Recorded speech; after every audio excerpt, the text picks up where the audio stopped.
Ассалаумағалейкум қадірменді достар. Сіздерге тамаша бір қызметтің түрін көрсетейін деп отырмын. Бұл кез келген адамға, оның ішінде мүмкіншілігі шектеулі азаматтарға да тіпті оңай. Сіз өзіңіздің жергілікті жеріңіздегі емханаға онлайн осы ұялы телефонның көмегімен тіркеле аласыз. Мейлі сіз басқа қалада жүрсеңіз де өзіңіздің тұрғылықты жеріңіз бойынша емханаға тез оңай осы егов мобайлмен тіркелуге мүмкіндігіңіз бар. Енді оны сіздерге үйретейін деп отырмын. Ол үшін ұялы телефоныңызды мен сияқты қолыңызға алыңыз да іске кірісіңіз. Ал бастайық. Құрметті достар, емханаға тіркелу үшін сізге егов мобайл қажет. Бұл үшін егов мобайлға кіреміз. Одан кейін қараңыздар, барлық қызметтер деген таңдаймыз. Барлық қызметтерді таңдағаннан кейін денсаулық сақтау деген үшінші тұрған қызмет таңдаймыз. Денсаулық сақтау.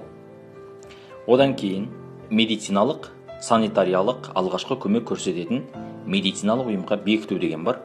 Осы қызмет таңдаймыз. Кімді тіркейсіз? Өзіңізді ме, балаларыңызды ма, соны таңдайсыз. Енді бұл жерде біз өзіміз дегенді таңдадық. Аймақты таңдау деген бар, міне қараңыздар. Аймақты таңдау. Біз Алматы қаласымыз, ас жағында Алматы қаласы. Одан кейін Алатау ауданы.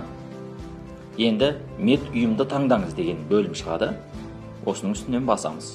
Енді осы жерде өзіңіздің тіркелетін емханаңызды таңдайсыз. Таңдадық. Бекітудің себебін таңдаңыз. Еркін бекіту немесе көшу. Осыған байланысты өзіңіз таңдайсыз. Көшу. Одан кейін мед қызметкерін таңдаңыз деген бар. Соны таңдаймыз. Осы жерде қараңыздар, дәрігер таңдайық. Мәселен, мына Сымбат деген кісіні таңдадық. Қызметті алу деген бар. Міне, қараңыздар. Тегін бір жұмыс күні ішінде өңделуде деп шығып тұр. Өтініш кетті. Енді қараңыздар, бұл өтініш емханаға барды. Емханадағы адамдар бұл өтінішті көреді. Сосын сізге хабарласады. Сізге хабарласқаннан кейін, тұрақты мекен-жайыңызды нақтылағаннан кейін сізді бекітеді. Міне достар, сіз енді емханаға тіркелдіңіз. Егов мобайлдың ұялы телефонның кереметін пайдаландыңыз.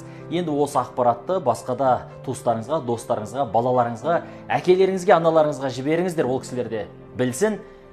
Жақсылықты таратайық, пайдамыз көп болсын, көп тисін. Бүгінге осы, келесіде жүздескенше аман сау болыңыздар.